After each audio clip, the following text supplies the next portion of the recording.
सबैजनालाई नमस्कार। अब कतिपय माता झाँक्रीहरूलाई चाहिँ होइन उहाँहरूले कार्य बिगार्नु हुँदो रहेछ होइन।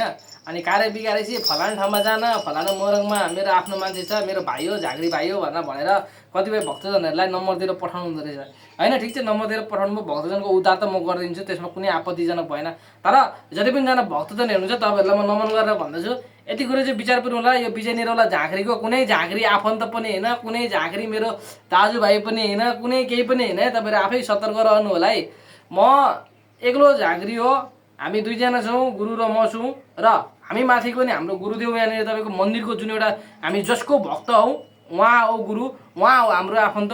अरू कुनै झाँक्री, काठमाडौँका झाँक्रीहरू, वरपरका आसेपासेका झाँक्रीहरूको कुनै अब त्यस्तो यो मेरो फलाना भाइ हो त्यसले गरिदिन्छ भनेर तपाईँलाई लैराज गरौँ भने विचार पुऱ्याउनु होला कि अब उहाँहरूले बिगार्नुहुन्छ कार्य अनि हामीले गरिदिने त कार्य होइन नि त। अब भक्तजनहरू आउनुहुन्छ आसनमा, ठिक छ, उहाँहरूको उद्धार गर्न हामी सदैव उद्धार गर्न बसेको उद्धार गर्छौँ। तर त्यो मेरो हो, त्यो मेरो भाइ हो, त्यसले गरिदिन्छ यताउता। अब ए प्रभु, तपाईँहरूले कार्य बिगार्ने, तपाईँहरूले कार्य बिगारेको चाहिँ म सपार्दै जाने त? त्यस्तो त भएन नि त। अब तपाईँहरूले कार्य जिम्मा लिएपछि कार्य त पुरा गरिदिनु पऱ्यो नि त। भक्तजनको कार्य पुरा गरिदिने कि त्यसले गरिदिन्छ भने त्यता पठाइदिने।